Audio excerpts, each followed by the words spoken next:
এক ছোট্ট গ্রামে থাকত রতন নামে এক দরিদ্র ছেলে। তার মা সরলা ছিলেন খুব পরিশ্রমী। স্বামীকে হারানোর পর অনেক কষ্টে তিনি ছেলেকে মানুষ করছিলেন। তাদের ছোট্ট মাটির ঘরটি ছিল গ্রামের একেবারে শেষ প্রান্তে।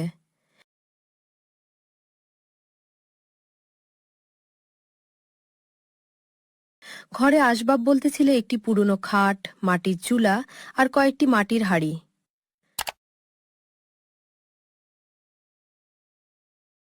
সরলা প্রতিদিন অন্যের বাড়িতে কাজ করতেন। যা টাকা পেতেন তা দিয়ে কোনো রকমে চাল ডাল কিনে সংসার চলত। অনেকদিন এমনও হতো রাতে তাদের দুজনের জন্য যথেষ্ট খাবার থাকতো না। রতন মায়ের কষ্ট বুঝত, তাই সে কখনো কোনো কিছু নিয়ে জেদ করত না। এক বর্ষা সন্ধ্যায় সরলা কাজ থেকে বাড়ি ফিরলেন। সেদিন সারাদিন বৃষ্টি হওয়ায় তিনি খুব কম কাজ পেয়েছিলেন। ঘরে ফিরে হাঁড়ি খুলে দেখলেন মাত্র এক মুঠো চাল পড়ে আছে। মা, আজ কি রান্না হবে? হ্যাঁ বাবা, একটু চাল আছে। জল দিয়ে পাতলা করে ভাত রান্না করে দেব।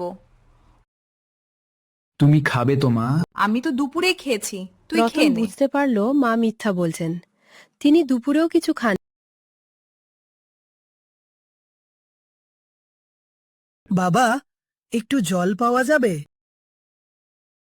অবশ্যই দাদু, আমার কাছে অল্প জল আছে, আপনি খান।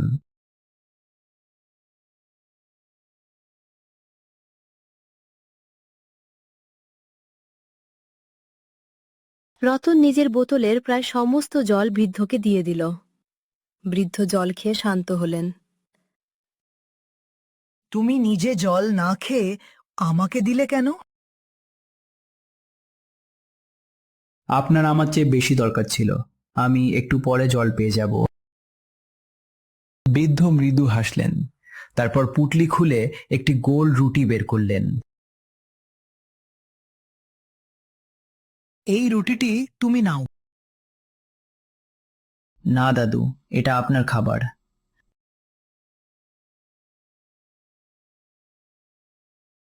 না বাবা, এটা সাধারণ রুটি নয়, এর মধ্যে একটি আশ্চর্য জাদু আছে। রতন অবাক হয়ে বৃদ্ধের দিকে তাকালো। তুমি যখন এই রুটিটি খাবে তখন যতটুকু ভাগ করবে ঠিক ততটুকুই আবার তৈরি হবে। কিন্তু মনে রেখো, এটি কখনো লোভের জন্য ব্যবহার করবে না। ক্ষুধার্ত মানুষকে খাওয়ালে এর জাদু থাকবে।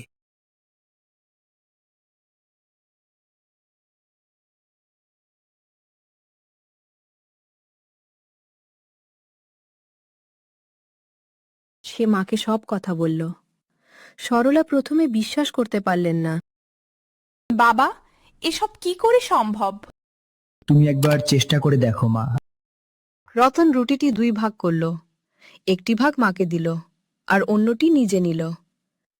তারা রুটি খাওয়া শুরু করতেই আশ্চর্য ঘটনা ঘটল। থালার ওপর আবার একটি সম্পূর্ণ রুটি দেখা গেল। সরলা বিস্ময়ে তাকিয়ে রইলেন।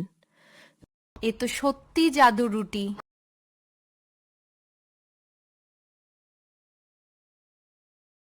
সেদিন মা ছেলে পেট ভরে খেল। কিন্তু রতন বুঝতে পারল এই রুটি শুধু তাদের অভাব দূর করার জন্য নয়, গ্রামের অনেক মানুষও তাদের মতো কষ্টে আছে।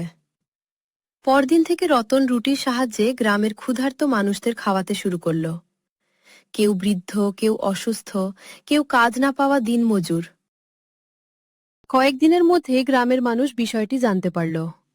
একদিন গ্রামের ধনী ব্যবসায়ী হরিচরণও জাদু রুটির কথা শুনলেন। তিনি খুব লোভী মানুষ ছিলেন। রতন, শুনেছি তোমার কাছে এমন জুটি আছে যা শেষ হয় না। হ্যাঁ কাকু, তবে এটি ক্ষুধার্ত মানুষদের সাহায্য করার জন্য। তুমি আমাকে রুটিটি দাও, আমি তোমাকে অনেক টাকা দেব। দুঃখিত কাকু, এটা বিক্রি করার জিনিস নয়। হরিচরণ রেগে গেলেন। তিনি ভাবলেন কোনোভাবে রুটিটি চুরি করতে পারলে তিনি অঢেল সম্পদের মালিক হয়ে যাবেন।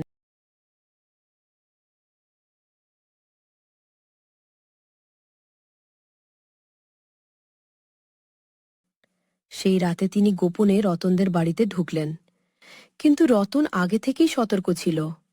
সে রুটিটি মাটির হাঁড়ির মধ্যে রেখে দিয়েছিল। হরিচরণ হাঁড়ি খুলে রুটিটি নিয়ে পালিয়ে গেলেন। বাড়িতে ফিরে তিনি দরজা বন্ধ করে রুটিটি সামনে রাখলেন, কিন্তু জাদু রুটি তখন আর তার কথা শুনছিল না, কারণ সে লোভের জন্য রুটির জাদু ব্যবহার করেছিল। শেষ পর্যন্ত হরিচরণ বুঝতে পারলেন নিজের ভুল।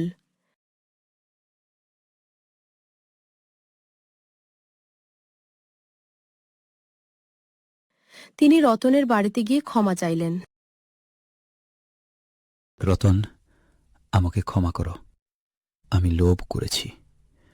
আমি বুঝতে পেরেছি এই রুটির আসল মূল্য টাকা নয়।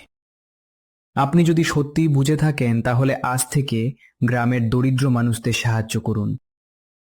আমি তাই করব। সেদিন থেকে হরিচরণ নিজের সম্পদের একটি অংশ দিয়ে গ্রামের মানুষের জন্য চাল, ডাল ও অন্যান্য খাবারের ব্যবস্থা করতে লাগলেন। আর রতন জাদুর রুটিটি আগের মতোই ব্যবহার করতে লাগল, শুধু প্রয়োজনের সময় এবং মানুষের সাহায্যের জন্য। কিছুদিন পর গ্রামের আর কোনো মানুষ অভুক্ত থাকল না। সবাই মিলে কাজ করতে শুরু করল। গ্রামের অবস্থাও ধীরে ধীরে ভালো হয়ে উঠল। এক সন্ধ্যায় সেই বৃদ্ধ সাধু আবার রতনের বাড়ির সামনে এসে দাঁড়ালেন। রতন, তুমি পরীক্ষায় সফল হয়েছ। কিসের পরীক্ষা দাদু? জাদুর রুটি নয়, তোমার মনের পরীক্ষা। তুমি চাইলে নিজে ধনী হতে পারতে, কিন্তু তুমি অন্যের ক্ষুধার কথা ভেবেছ। আমি শুধু মায়ের কাছ থেকে শিখেছি, অল্প থাকলেও অন্যের সঙ্গে ভাগ করে নিতে হয়।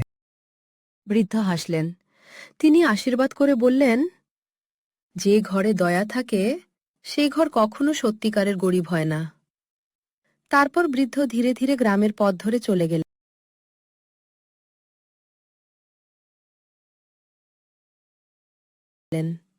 রতন মায়ের পাশে দাঁড়িয়ে রইল। তাদের মাটির ঘরটি আগের মতোই ছোট ছিল, কিন্তু সেই ঘরে তখন ছিল শান্তি, ভালোবাসা আর মানুষের আশীর্বাদ। সেদিন রতন বুঝতে পারল, জাদু রুটির চেয়েও বড় জাদু হল মানুষের প্রতি ভালোবাসা এবং বিপদের সময় একে অপরের পাশে দাঁড়ানো। নৈতিক শিক্ষা: লোভ মানুষকে ধ্বংসের দিকে নিয়ে যায়, আর দয়া, ভাগ করে নেওয়া ও অন্যকে সাহায্য করার মানসিকতা মানুষের জীবনকে সত্যিকারের সুন্দর করে তোলে। আমাদের চ্যানেলে নতুন মজার মজার গল্প পাওয়ার জন্য অবশ্যই লাইক, কমেন্ট এন্ড সাবস্ক্রাইব করুন।